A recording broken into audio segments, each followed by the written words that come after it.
할렐루야. 고개 한번 들어보시기 바랍니다. 오늘 말씀을 한번 따라서 봅니다. 참 제자의 도리. 우리가 말을 하는 것하고 귀로 그냥 듣고 가는 것하고는 많은 차이가 있습니다. 내 입술로 고백하는 이 모습이 필요한 것입니다. 그리고 오래 기억이 됩니다. 결단하면서 생각하면서 참 제자가 어떤 누구인지 생각하면서 한번 힘차게 한번 외쳐봅니다. 참 제자의 도리. 예수님의 제자로서 예수님의 시신을 요구하고 장례식을 행했던 아리마대 사람 요셉과 니고데모. 오늘 우리들은 이런 요셉과 니고데모를 통해서 참 제자는 과연 어떠해야 하는지, 오늘날 예수 믿는 우리들에게서 보여져야 되는 참 제자의 모습과 도리는 과연 무엇인지 우리들에게 주신 몇 가지 그 말씀을 들을 수 있습니다. 참 제자 누구일까요? 어떤 모습일까요? 어떤 도리를 가지고 행해야 되는 것일까요? 예수 믿는 것은 교회에 오고 가는 것으로 끝나지 않습니다. 몇 년 믿었다 이것이 중요하지 않습니다. 어떤 직분을 가지고 있느냐 별로 중요하지 않습니다. 어떻게 사느냐, 어떤 마음을 가지고 어떤 삶을 살아가느냐, 어떻게 주님을 따르느냐, 그것이 중요한 것입니다. 그래서 참 제자의 모습이 중요한 것이에요. 오늘 우리에게 주시는 말씀은 이것입니다. 참 제자는 자신에게 주어진 모든 것을, 자신에게 허락된 그 모든 것을 주님의 뜻과 영광을 위해서 온 마음으로 헌신할 수 있는 사람입니다. 할렐루야. 따라서 봅니다. 헌신할 수 있는 사람입니다.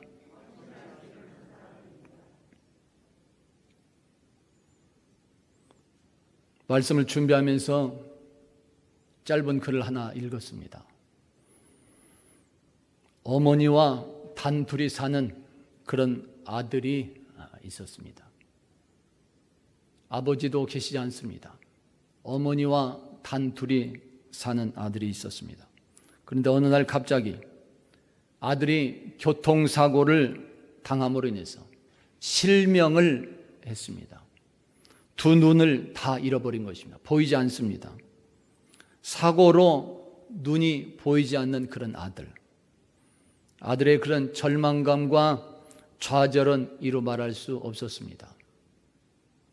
그리고 그때부터 아들은 자꾸만 삐뚤어지기 시작합니다. 세상이 싫어집니다. 모든 것이 삐뚤어진 마음으로 보고 듣고 또 느끼고 말하게 됩니다. 세상을 보는 것도 삐뚤어져 보았고 사람을 보아도 삐뚤어지게 봅니다. 아름다운 모습을 보아야 될 텐데 아름다운 모습은커녕 오히려 삐뚤어진 모습을 보는 것입니다. 그리고 그렇게 말합니다. 생각하는 것, 말하는 것 등등 모든 것이 다 삐뚤어져만 갔습니다. 그것을 옆에서 지켜보는 어머니의 마음은 어떠했을까요? 하나밖에 없는 아들이 실명을 해버렸지요. 두 눈이 다 안 보이지요. 자꾸만 삐뚤어져 가고 있지요. 아들을 곁에서 지켜보는 그 어머니의 마음도 시커멓게 타들어갈 수밖에 없습니다. 그렇지만 어머니는 아들에게 어떤 말을 할 수가 없었습니다. 아들이 혹시라도 더 화내고 잘못되지 않을까 염려가 되었기 때문에 그렇습니다. 그저 상처난 곳에 굵은 소금을 문지르듯, 상처난 곳에 소금을 문지르면 더 세리고 아플 수밖에 없습니다. 그 상처난 곳에 굵은 소금을 문지르듯이 어머니는 자신의 가슴 속에 아픔을 채워두고 참고 참아내는 아픔의 나날이 계속되는 것입니다. 여기에다가 아들을 위해서 무엇인가 해주고 싶었지만 아들을 위해서 아무것도 해줄 수 없다는 그 생활, 그것 때문에 어머니의 마음은 더더욱 아플 수밖에 없었습니다. 그러던 중에 아들에게 기쁜 소식이 하나 들려왔습니다. 누군가가 그 아들을 위해서 한쪽 눈을 기증해 준다는 소식이 들려온 것입니다. 아들은 그 소식을 듣고도 별로 기뻐하지 않았습니다. 한쪽 눈으로 무엇을 할 수 있느냐고 투정만 부렸습니다. 한쪽 눈이 있어 보았자 여전히 애꾸눈이라는 것입니다. 그러면서 달갑게 여기지 않았습니다. 자꾸만 투정만 부리는 것이. 그래도 시간이 지나가면서 아들의 마음이 조금씩 부드러워졌습니다. 그리고 수술 날짜가 정해졌으며 수술은 성공적으로 끝났습니다. 회복실에 들어온 그 아들이 수술한 눈에 붕대를 이제 불게 됩니다. 눈을 수술했으니까 붕대로 감싸져 있었겠죠. 이제 회복실에 들어왔으니까 시간이 지나고 눈에 감겼던 붕대를 서서히 풀게 되는 것입니다. 그리고 나서 아들은 그 앞에 보이는 침대를 보게 되는데, 그 침대를 보는 순간, 그 회복실에서 눈을 뜨고 앞에 있는 침대를 보는 순간 크게 오열하고 말았습니다. 왜 그랬을까요? 왜 아들은 수술한 자기 눈에 붕대를 풀고 앞을 보았을 때 그렇게 크게 떨면서 울 수밖에 없었을까요? 그것은 자기 앞에 보이는 그분이 바로 자기 어머니였기 때문에 그렇습니다.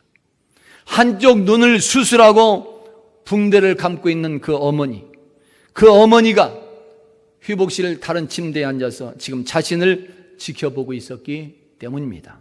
무슨 말이에요?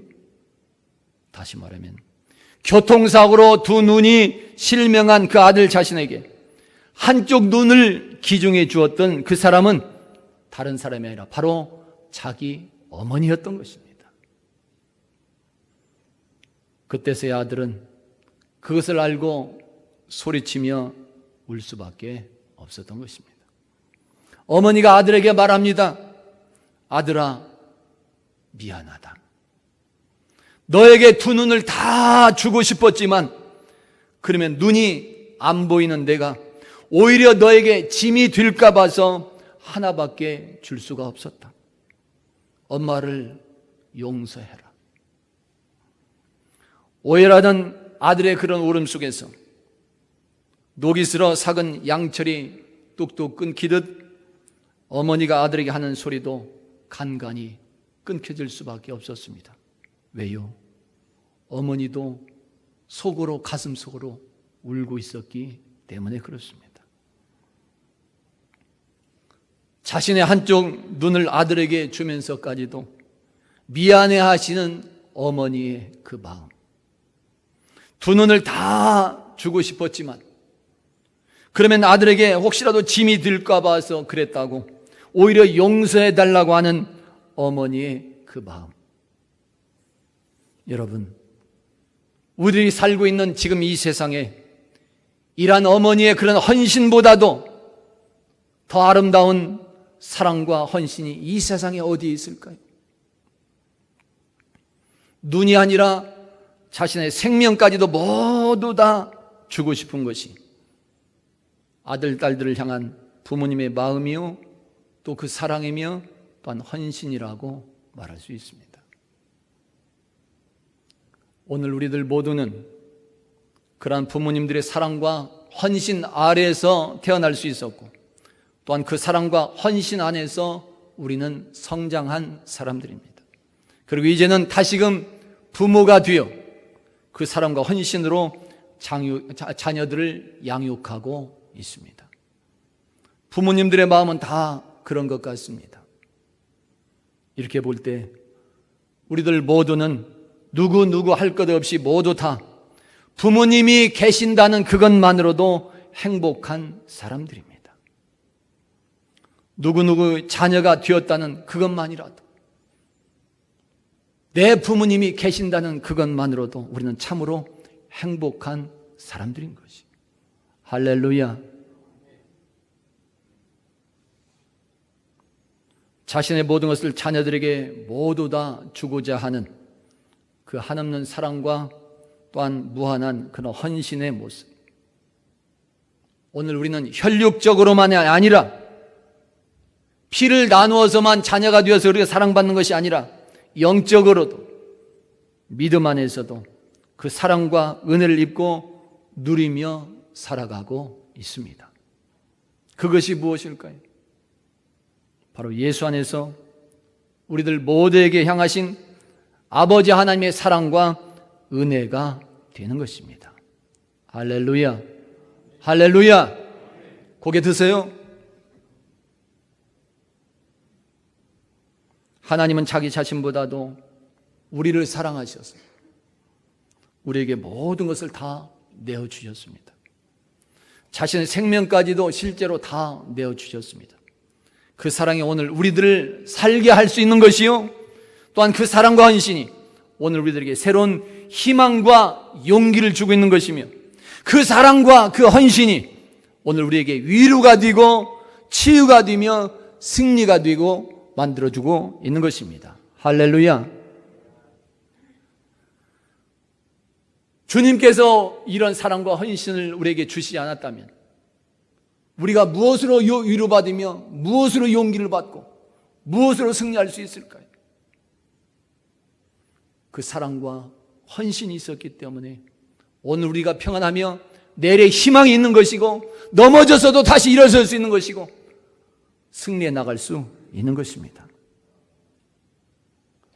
우리 기독교가 세상의 다른 종교와 구별되는 차이점 중에 하나도 바로 이것입니다. 기독교와 세상의 종교들이 다르다는 것을, 차이가 있다는 것을 우리는 알고 행할 수 있어야 됩니다. 그 차이점 중에 하나도 바로 이것입니다. 기독교가 여타의 종교를 가르치는 차이점 중에 하나는 먼저 누가 제물이 되어서 바쳐졌느냐, 그것입니다. 누가 먼저 제물이 되었느냐. 세상 종교와 기독교와 한번 비교해 보세요. 무엇이 다른가? 세상의 다른 종교들은 인간이 자기 자신을 희생해서, 인간이 자기 자신을 자기 신에게 바쳐서 자신이 믿고 있는 그 신을 만족시키는 것이라고 말할 수 있습니다. 그렇게 해서 사람들은 자기 신을, 제가 믿고 있는 그 신을 자기 자신이 만족을 시키면 자신이 믿는 그 신으로부터 축복을 받아내는 것입니다. 이것이 세상의 종교입니다. 한마디로 인간의 지성이, 지극한 정성이 하늘을 감동시켜야 된다는 것이 세상 종교의 전제가 되는 것입니다. 그런데도 유독히 우리 기독교만 세상 종교와는 정반대의 길을 걷고 있습니다. 왜 그래요? 우리 기독교의 진리는 먼저 내가 잘하고 착해서 하늘을 감동시킴으로 복이 임하는 것이 아니기 때문에 그렇습니다. 내가 착하다고 해서 복이 임하는 것이 아니요, 내가 잘했다고 해서 구원받는 것이 아닙니다. 우리가 믿고 있는 그 신이신 전능자 하나님께서, 창조주 하나님께서 우리들 인간을 위해서 먼저 자기 자신을 스스로 희생하고 헌신하셨기 때문에 오늘 우리가 기쁨이 있는 것입니다. 내가 먼저 하나님께 드려진 것이 아니에요. 내가 제물 됐습니까? 내가 먼저 제물 됐더니 하나님께서 나를 구원해 주셨습니까? 아니잖아요.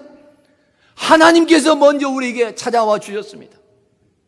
창조주 하나님께서 먼저 우리에게 찾아와 주셨어요. 그리고 자기 스스로 우리를 위해서 희생하고 헌신해 주셨기 때문에 그렇습니다. 그것이 우리 기독교의 진리요 교리가 되는 것입니다. 하나님은 우리들이 아름답고 착해서 구원해 주신 것이 아니요, 우리들에게 아름다움이 많아서 자녀 삼고 제자를 삼은 것이 아닌 것입니다. 우리가 예수 믿은 지가 오래돼서 자녀 삼으셨나요? 아니잖아요. 우리들의 구원받음과 축복은 우리가 자녀되고 제자가 되는 것은 우리들의 노력과 사랑과 헌신에 의한 임한 그 결과가 아닌 것입니다. 우리에게 임한 구원과 모든 축복은 먼저 하나님께서 우리들 위해서 다가오시고 희생하고 헌신하심의 결과가 되는 것입니다. 하나님께서 먼저 우리에게 찾아와 주시고 임해 주신 것이, 먼저 우리에게 모든 것을 다 주시고 자기 생명까지 내놓으셨습니다. 그 결과로 우리들 자신이, 우리들 인간이 충만한 축복을 선물을 받고 누리는 삶이 될 수가 있었던 것입니다. 다시 말하면 사람이 하늘을 감동시키는 것이 아니라 하나님께서 우리 인간을 감동시킨 결과로 인해서 오늘 우리들이 하나님의 자녀가 되고 제자가 된 것입니다. 무엇이 먼저고 나중인지 우리가 바로 알고 신앙생활을 할 수 있어야 되는 것입니다. 기독교가 무엇인지, 다른 종교와 무엇이 차이 나는지, 무언가는 한 가지 차이점이라도 알고 신앙생활을 할 수 있어야 되는 것입니다. 그렇지 않으면 그냥 신앙생활이 밋밋해질 수밖에 없습니다. 다른 종교와 똑같아질 수밖에 없어요. 이렇게 차이점이 있다는 것을 알고 우리가 신앙생활을 할 수 있어야 되는 것입니다. 다른 종교는 재물을 인간이 준비합니다. 그렇죠? 미신도 그렇고 다른 종교들 다 그렇습니다.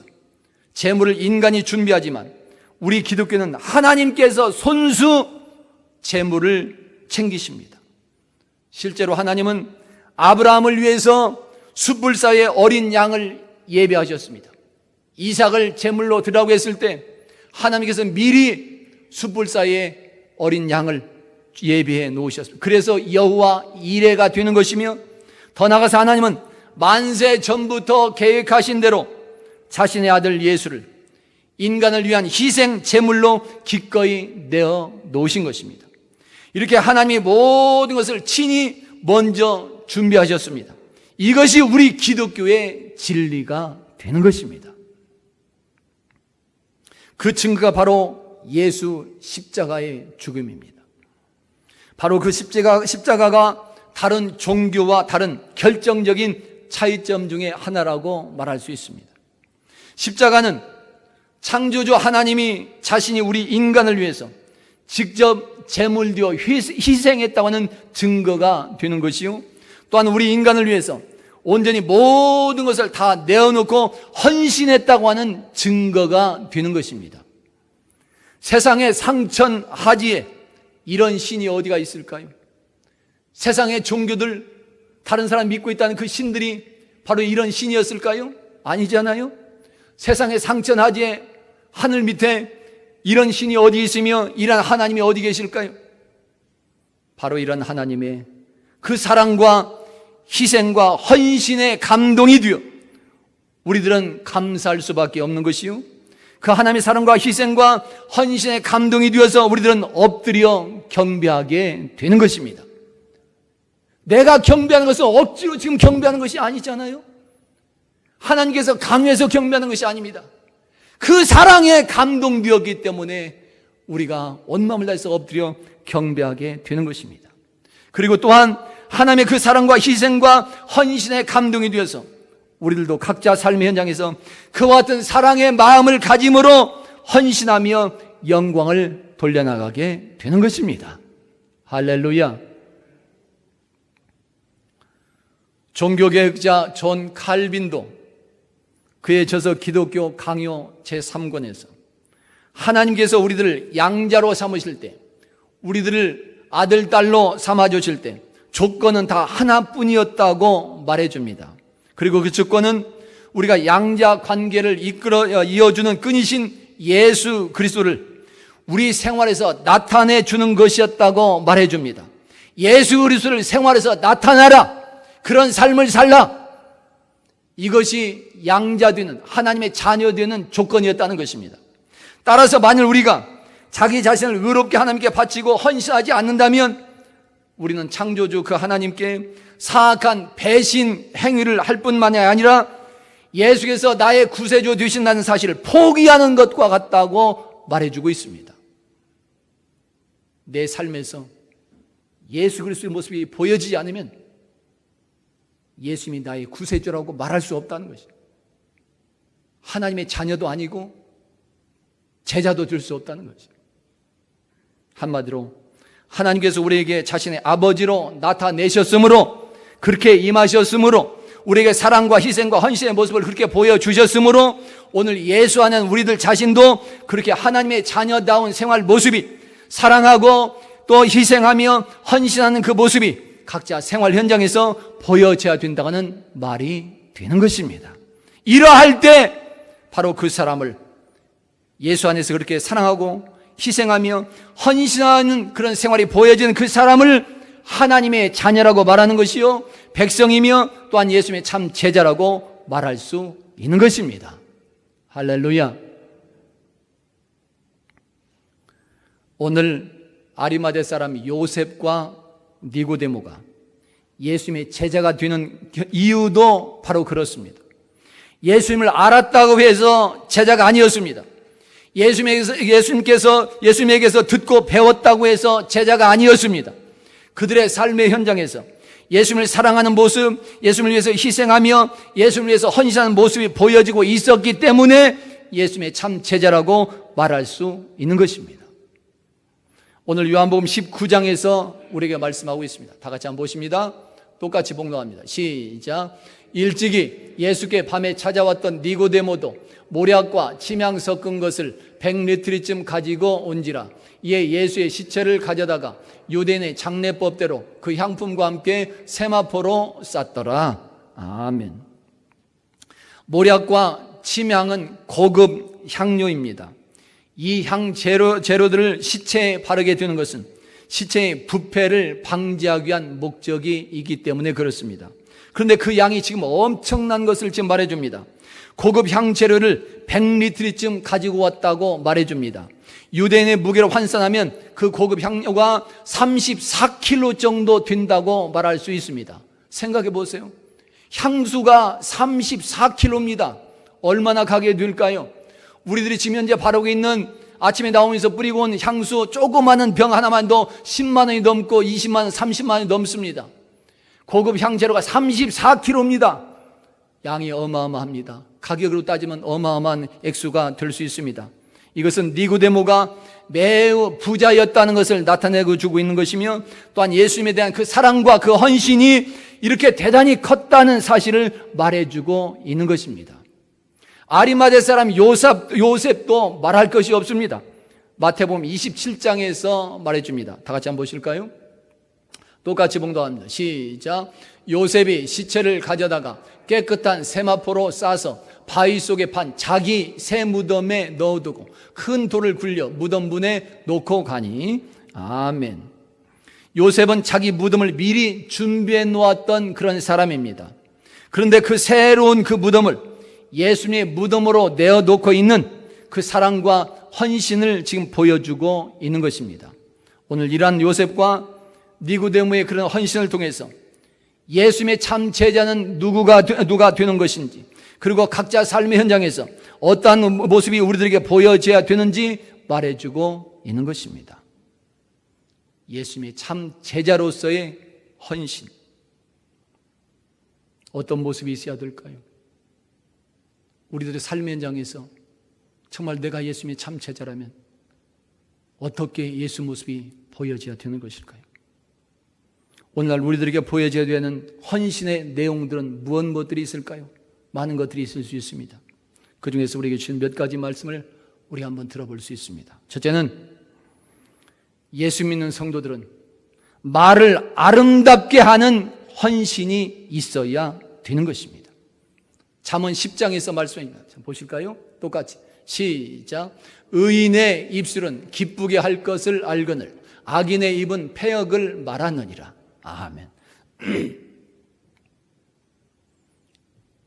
의인의 입술은 상대방을 기쁘게 하는 말을 한답니다. 얼마 전에도 누구와의 전화통화를 했습니다. 말을 하는데 기뻐요. 용기를 줍니다. 위로를 하면서 소망을 줍니다. 목사님의 마음을 그 말 한마디로 통해서 기쁘게 만들어줍니다. 아름다운 입술, 기쁘게 하는 말을 한다는 것이.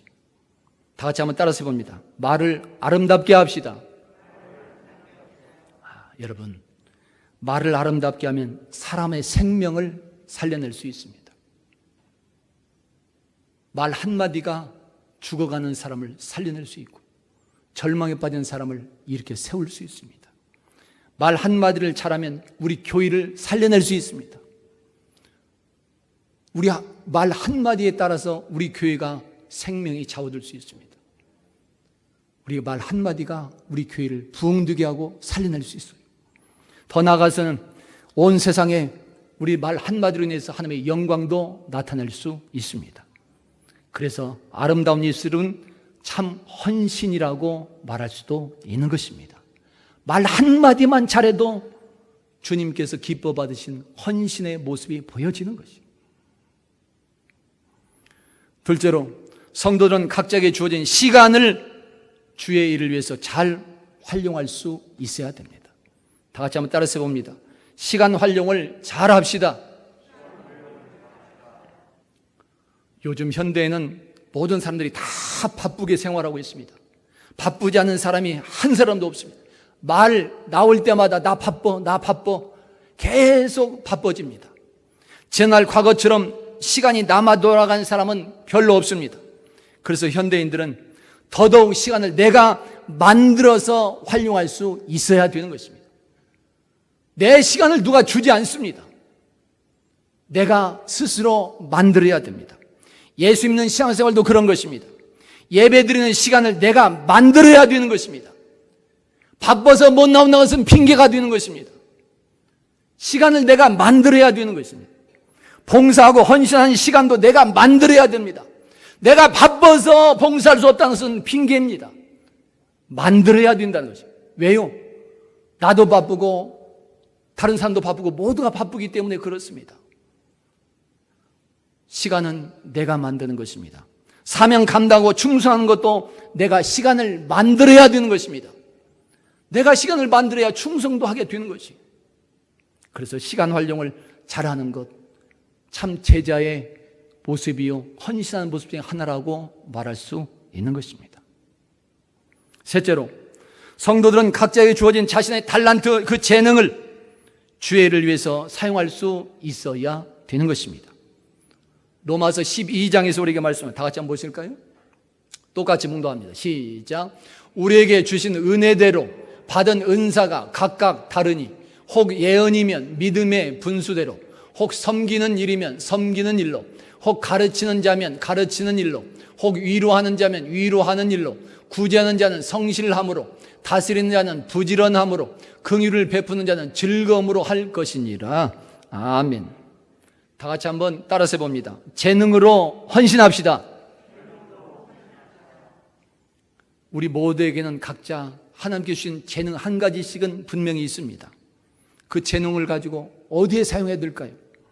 예수님의 참 제자는 자신에게 주어진 그 재능, 그 은사를 자기 자신만이 아니라 이 땅의 삶에서 하나님의 영광을 나타내고 주님의 뜻을 이루기 위해서 헌신하는 사람이라고 말할 수 있는 것입니다. 넷째는, 성도는 주님의 청지기가 된다는 것을 알고 재물의 축복도 주의 일을 위해서 사용할 수 있어야 되는 것입니다. 성경적으로 볼 때 이 세상의 모든 것은 하나님의 것입니다.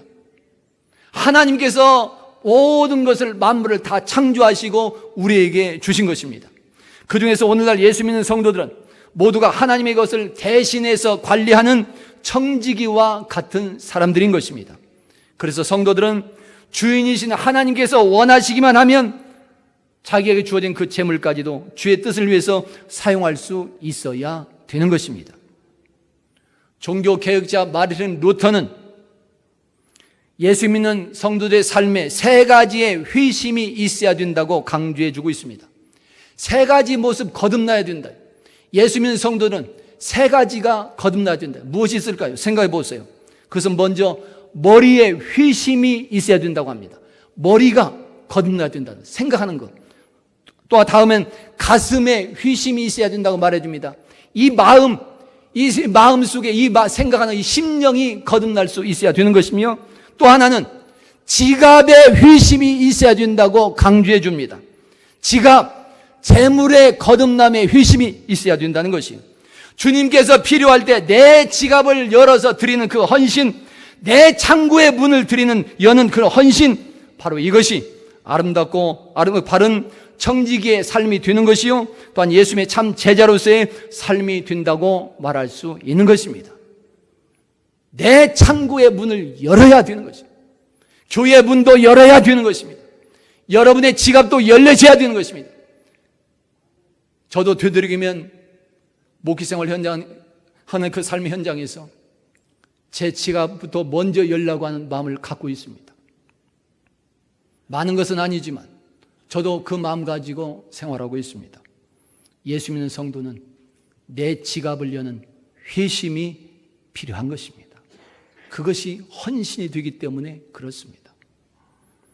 다섯째로, 성도들은 자신의 명예도 하나님께서 원하시면 드릴 수 있는 헌신이 있어야 되는 것입니다. 신명기 26장에서 말씀합니다. 보실까요? 똑같이 시작. 그런즉 여호와께서 너를 그 지으신 모든 민족 위에 뛰어나게 하사 찬송과 명예와 영광을 삼으시고 그가 말씀하신 대로 너를 네 하나님 여호와의 성민이 되게 하시리라. 아멘. 모든 민족 위에 뛰어나게 하셨던 하나님의 축복, 이스라엘 백성들은 하나님의 그런 사랑을 받았습니다. 그런 명예가 높아진 백성이 된 것입니다. 그래서 그 명예는 그들이 만든 것이 아니라 하나님께서 선물로 허락해 주셨던 것입니다. 그래서 명예도, 오늘 우리의 명예도 하나님의 것임을 알고 드릴 수 있어야 되는 것입니다. 따라서 해봅니다. 명예도 하나님의 것입니다. 여섯째로, 성도는 자신의 가장 귀한 생명까지도 하나님께 드릴 수 있는 헌신이 있어야 되는 것입니다. 따라서 해봅니다. 생명을 드리는 헌신. 우리의 생명은 내가 만든 것이 아니라 하나님께서 주신 것입니다. 그래서 예수님의 참 제자들은 그 사랑과 은혜에 감사할 수 있게 되는 것이며 그 생명이신 예수님의 뜻을 이루시기 위해서 자신들의 생명까지 드리며 헌신할 수 있게 되는 것이고, 또한 이제는 영원한 생명까지 얻게 되는 약속을 받고 있는 것입니다. 생명 드리겠다는 이 헌신의 다짐과 결단의 모습, 이것이 참 제자의 모습 중에 하나가 되는 것입니다. 성도 여러분, 오늘 우리는 예수 안에서 하나님의 자녀들이요 백성들이며 또한 예수님을 구세주로 믿고 따르는 제자들입니다.